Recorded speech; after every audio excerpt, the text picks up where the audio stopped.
Hello everyone! In this video we will present a 5GASP CLI for creating testing descriptors. First, we recommend using a virtual environment. In this case, we will be using pyenv. Now, let's create a virtual environment running this command.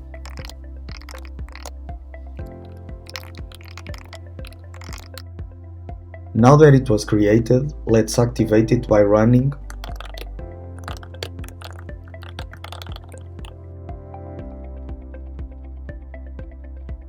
After activating the venv, we need to install the CLI package. We simply need to type. And as we can see, the package was successfully installed.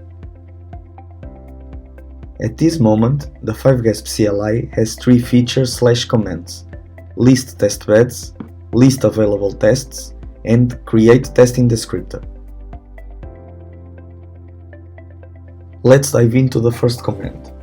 If we wish to see the available testbeds, we can do it by using 5GASP CLI followed by list testbeds command. With it, the testbeds will be listed. From here, we can also see the available tests for a specific testbed. Let's choose, for example, the itavs testbed. As we can see, here there are listed all the available tests, as well as its info, such as the test ID, its description, and its variables with the respective parameters.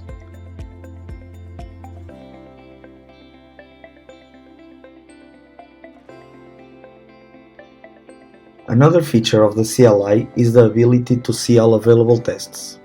We can use this feature by running. From here, we also need to choose which testbed we wish to see the tests from. Let's choose the University of Bristol's testbed. All the tests from that testbed were now listed. We can choose which test we wish to see the info from. Let's choose SSL audit, so the test number 8. Here we can see the info from that test. As previously mentioned, the info showed is the test ID, its description, and its test variables. In this case, there are only one test variable and its parameters. Right now, we can choose another test to see the info from, or we can exit.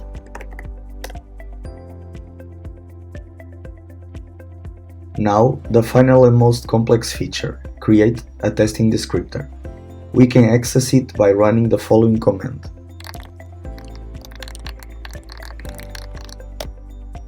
This command has two options: output file path and infer tags from NSD. We will be passing both options, although they are not required.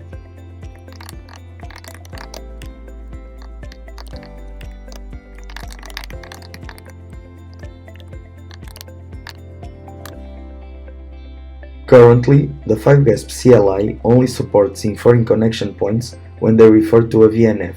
CNF related ones are not supported. From the NSD passes option, two connection points were inferred. For the CPs, there are also template tags that can be defined that shall be rendered after the deployment of the network application. If no network service descriptor is passed as option, there will be no inferred connection points. In that case, all the other test variables parameters will have to be manual input. Now, let's take a look at the available options for the creation of a testing descriptor.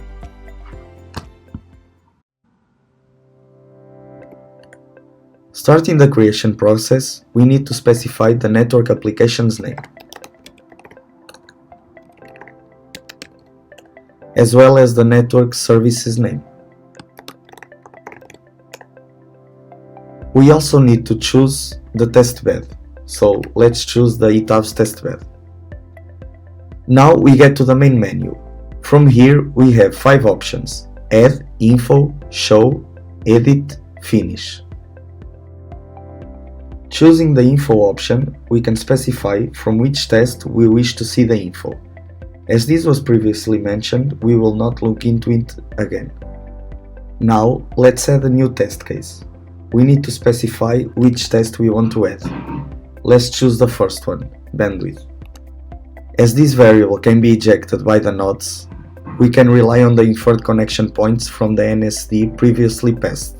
We need to choose one of these connection points. Let's choose, for example, this one. And we can add the template tag in front of the connection point. Let's choose this one.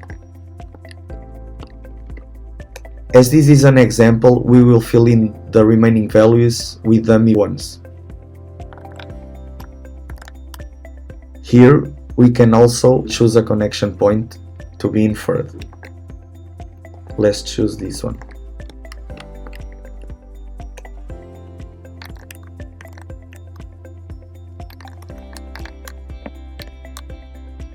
Now we need to describe this test case.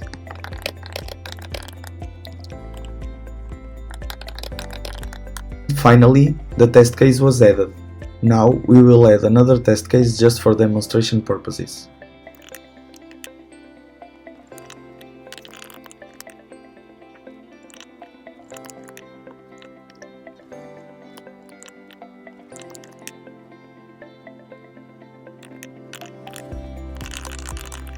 We also have the option to see already configured test cases using show. Here we can see we have already configured the following test cases: the NAF authentication test and the bandwidth. Now let's say that, for example, we want to edit the host1 username variable of the bandwidth test. We can do this by running the option edit. From here we can edit a test or delete one. Let's choose the option edit again. Now we need to choose which test we want to edit. In this case, the test with ID 1. As we only want to edit the host1 username variable, we can choose the no option here. Okay, this is the variable we want to change, so we'll choose yes and set the new value. And for the remaining options, we can choose no.